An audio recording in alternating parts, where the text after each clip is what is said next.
Hello students, welcome to my channel learn lab with Alamgir. চলে এসেছি নতুন আরেকটা ভিডিও নিয়ে। আজকে আমি দশম শ্রেণীর গণিত নিয়ে কথা বলবো। আজকে আমি খুবই গুরুত্বপূর্ণ একটা অনুশীলন নিয়ে কথা বলবো। আজকে আমি সমান্তর দ্বারা নিয়ে কথা বলবো। আমি আমার ভিডিওতে সমান্তর দ্বারা নিয়ে ধারাবাহিকভাবে কিছু ভিডিও আপলোড করব। আমি সবগুলো ম্যাথ সমাধান করাবো না। অনুশীলনীর যে কয়টা ম্যাথ এবার দশম শ্রেণীর স্টুডেন্টদের জন্য খুবই গুরুত্বপূর্ণ, সেই অঙ্কগুলাই আমি সলভ করে দেব। তাছাড়া আমাদের এই চ্যানেলে এসএসসি ম্যাথ এবং ইংলিশ, এইচএসসির ইংলিশ নিয়ে প্রতিনিয়তই ভিডিও আপলোড করা হচ্ছে। আমাদের চ্যানেলের ভিডিওগুলো অবশ্যই আপনি দেখে আসবেন। যদি আপনার ভালো লাগে আমাদের চ্যানেলটা সাবস্ক্রাইব করবেন, প্লাস কমেন্ট বক্সে আপনার মূল্যবান মতামত জানিয়ে যাবেন। এছাড়াও আপনার কোন বিষয়ে সমস্যা, এসএসসির ম্যাথ অ্যান্ড ইংলিশে, এইচএসসির ইংলিশের কোন টপিকে সমস্যা আমাদেরকে জানান। আমরা আপনার চাহিদা অনুযায়ী ভিডিও দেওয়ার চেষ্টা করব। চলুন আজকে আমরা সমান্তর দ্বারা নিয়ে কথা বলবো। সমান্তর দ্বারা নিয়ে কথা বলার আগে সমান্তর দ্বারা কি, আসলে সমান্তর দ্বারা বিষয়টা চিনব কি করে, সমান্তর দ্বারার অঙ্কগুলা সমাধান করতে গেলে কি কি প্রয়োজন, আমরা সেই বেসিক বিষয় নিয়ে কিছু কথা বলবো। আমরা ডেফিনিশনে কি লিখেছি, কোন ধারার যে কোনো পাশাপাশি দুটি পদের, আবারও বলছি, কোন ধারার যে কোনো পাশাপাশি দুটি পদের পার্থক্য সমান হলে সেই ধারাটি হলো সমান্তর ধারা। সুন্দর একটা ডেফিনেশন আমি বলছি, দেখেন, যে কোনো ধারার পাশাপাশি দুইটা পদের পার্থক্য যদি সমান হয়, আই রিপিট, আবারও বলছি, যে কোনো ধারার পাশাপাশি দুইটা পদের পার্থক্য যদি সমান হয়, অবভিয়াসলি এটা হবে সমান্তর ধারা। যেমন দেখেন, আমি এখানে একটা উদাহরণ লিখেছি। দেখেন, আমি লিখেছি 1 3 5 7 9 11 13। দেখেন, আপনি পাশাপাশি দুইটা পদের পার্থক্য দেখেন, 3 এবং 1 এর পার্থক্য কত? 2। আবার 5 এবং 3 পার্থক্য কত? 2। 9 এবং 7 এই দুইটা পদের পার্থক্য কত? 2। আবার দেখেন 13 এবং 11 এই দুইটা পদের পার্থক্য কত? 2। দেখতে পাচ্ছেন আপনি, পাশাপাশি দুইটা পদের পার্থক্য সবসময় 2 হচ্ছে।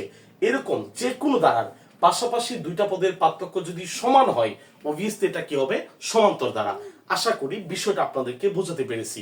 চলুন সমান্তর ধারার অঙ্কগুলা সমাধান করতে গেলে কি কি জানা প্রয়োজন এই বিষয়টা নিয়ে আমরা বলবো। পাশাপাশি দুইটা ম্যাথও আমি আপনাকে সলভ করে দেব, যেই দুইটা ম্যাথ খুবই ইম্পর্টেন্ট এবং এখান থেকেই প্রতি বছরই ধারা থেকে অঙ্ক আসলে এই টাইপের একটা ম্যাথ অবশ্যই থাকে, আমরা সেটাই সমাধান করে দেখাবো। দেখুন, সমান্তর ধারার অঙ্কগুলা সমাধান করতে গেলে আপনাকে প্রথমেই যেটা জানতে হবে, আমি ক্লিয়ারলি বলছি, সমান্তর ধারার যে কোনো অঙ্ক আপনি সমাধান করতে যান, মাথায় রাখবেন সমান্তর ধারার ক্ষেত্রে প্রথম পদ এর মান এবং সাধারণত ডি এর মান প্রয়োজন হবে। এই দুইটা মান যদি আপনার জানা থাকে, দ্বারা সম্পর্কিত, সমান্তর দ্বারা সম্পর্কিত যে কোনো অঙ্ক আপনি সমাধান করতে পারবেন। মাথায় রাখবেন এই দুইটা মান আপনার জন্য খুবই প্রয়োজন। যেমন দেখেন, আমি এখানে লিখেছি প্রথম পদ এ, তার মানে এর মানটা লাগবে, আর এই কথাটা আপনাকে প্রথমে লিখতে হবে। অঙ্ক যাই হোক, সমান্তর দ্বারা অঙ্ক হলেই আপনাকে প্রথমে লিখতে হবে প্রথম পদ এ, তারপর লিখতে হবে সাধারণ অন্তর ডি। আবার বলছি, সাধারণ অন্তর ডি। ডি সমান হচ্ছে দ্বিতীয় পদ বিয়োগ প্রথম পদ। আবারও বলছি, প্রথম পদ এ, সাধারণ অন্তর ডি। ডি সমান হচ্ছে দ্বিতীয় পদ বিয়োগ প্রথম পদ। আর সমান্তর দ্বারার অঙ্ক সমাধানের ক্ষেত্রে আপনাকে দুইটা সূত্র জানতে হবে, একটা হচ্ছে পদের সূত্র আর একটা হচ্ছে সমষ্টি সূত্র। চলুন পদের সূত্রটা আমি দেখাচ্ছি। সমান্তর দ্বারার n তম পদ সমান a plus n minus one into D. মাথায় রাখবেন n তম পদ a plus n minus one into D. এ হচ্ছে প্রথম পদ, ডি হচ্ছে সাধারণ অন্তর, আর n হচ্ছে পদ সংখ্যা। n তম পদ, এখানে যদি বলে 5 তম পদ কত, তাহলে n এর জায়গায় শুধু আপনি 5 বসাবেন। এ আর ডি মান জানা থাকলে আপনার 5 তম পদটা বেশি দেবে। যদি বলে 10 তম পদ কত, আপনি পদের সূত্র দিয়ে n এর জায়গায় খালি শুধু 10 বসাবেন। বিষয়টা আপনাকে বোঝাতে পেরেছি। চলুন এবার আমরা একটা অঙ্ক সমাধান করি। দশম শ্রেণীর মেইন বইয়ের 255 পৃষ্ঠা 6 নাম্বার অঙ্কটা, সমান্তর দ্বারা 13.1 এর 255 পৃষ্ঠা 6 নাম্বার অঙ্কটা এখন আমরা সমাধান করাবো। দেখেন অঙ্কটাতে কি বলছে। প্রথমে বলছে 8 যোগ 11 যোগ 14 যোগ 17 যোগ ডট ডট দ্বারাটির কোন পদ 392। আবারও বলছি, দেখেন 8 11 14 17 ডট ডট দ্বারাটির কোন পদ 392। এটা একটা সমান্তর দ্বারা। কেন এটা সমান্তর দ্বারা? কারণ একটু আগে সংজ্ঞায় আপনাকে বলেছিলাম পাশাপাশি যে কোনো দুইটা পদের পার্থক্য যদি সমান হয় অবভিয়াসলি এটা হবে সমান্তর দ্বারা। তাহলে দেখেন 8, 11, 14, 17 এখানে পাশাপাশি প্রত্যেকটা প্রত্যেকের ক্ষেত্রে দুইটা পদের পার্থক্য এখানে সমান। দেখেন এটা সমান্তর দ্বারা, বলছে দ্বারাটির কোন পদ 392। এই অঙ্কটা সমাধান করার আগে আমরা সমান্তর দ্বারার ক্ষেত্রে বলছিলাম কার মান প্রয়োজন, এর মান আর হচ্ছে ডি এর মান। তাহলে আমরা এখানে প্রথমে লিখবো প্রথম পদ, আমরা এখানে লিখবো প্রথম পদ এর সমান হচ্ছে 8। তারপর লিখবো সাধারণ অন্তর, সাধারণ অন্তর ডি সমান হচ্ছে দ্বিতীয় পদ বিয়োগ প্রথম পদ। দ্বিতীয় পদ কত, 11 বিয়োগ হচ্ছে 8, 11 মাইনাস হচ্ছে 8। তাহলে আমরা যদি এখানে দেখি যে 11 থেকে 8 বাদ দিলে কত থাকে, 11 থেকে 8 মাইনাস করলে অবশ্যই কত থাকে, 3। আশা করি বিষয়টা আপনি বুঝতে পারছেন। সমান্তর দ্বারা প্রথমে কি লিখেছি, প্রথম পদ এ, প্রথম পদ এ সমান হচ্ছে কত, 8। সাধারণত ডি, ডি সমান হচ্ছে দ্বিতীয় পদ বিয়োগ প্রথম পদ। তাহলে দ্বিতীয় পদ কত, 11 বিয়োগ কত হবে 8, 11 থেকে 8 বাদ দিলে কত থাকে, 3। বিষয়টা বুঝতে পেরেছি। এবার দেখেন আপনাকে বলছে ধারাটির কোন পদ 392। দেখেন বিষয়টা প্রশ্নে বলছে ধারাটির কোন পদ 392। আমরা কি জানি কোন পদ 392? গণিত আমাদেরকে একটা স্পেশাল পাওয়ার দিয়েছে। গণিত আমাদেরকে বলেছে যেখানে তুমি পাবা না সেখানেই ধরে নাও। সো আমরা এখানে লিখতে পারি যে দড়ি n-তম পদ সমান হচ্ছে 392। দেখেন আমি লিখলাম n-তম পদ সমান 392। তাহলে আমরা এখানে লিখবো n-তম পদ। একটু আগে আপনাকে আমি পদের সূত্রটা দেখিয়েছি। n-তম পদ সমান হচ্ছে a plus n-1 into D equal হচ্ছে 392। পরে দেখেন বা এ কি প্রথম পদ, আবার বলছি এ কি প্রথম পদ, এর মান কত, 8। আমরা এখানে লিখবো 8 প্লাস n-1 ডি, ডির মান কত, 3। আমরা এখানে লিখবো 3 ইকুয়াল হচ্ছে 392। আশা করি বিষয়টা আপনি বুঝতে পারতেছেন। বা 8 প্লাস 3 এর সাথে এটার কি সম্পর্ক, গুণ। তাহলে গুণ করি, 3 দিয়ে n কে গুণ করলে 3n মাইনাস 3 কে 3 ইকুয়াল হচ্ছে 392। বা এবার দেখেন আপনি এখানে কত 8, এখানে কত 3, 8 এর থেকে 3 বিয়োগ করলে কত থাকে, 8 হচ্ছে প্লাস, 3 হচ্ছে মাইনাস। তাহলে 8 থেকে 3 বিয়োগ করলে তাকে হচ্ছে 5 প্লাস 3n ইকুয়াল হচ্ছে 392। বা আমরা হচ্ছে কার মান বের করবো, n এর মান। তাহলে এখানে 3n রাখবো, প্লাস 5 ওই পারে গেলে কি হবে, মাইনাস। তাহলে বলবো 3n ইকুয়াল হচ্ছে 392 মাইনাস হচ্ছে 5।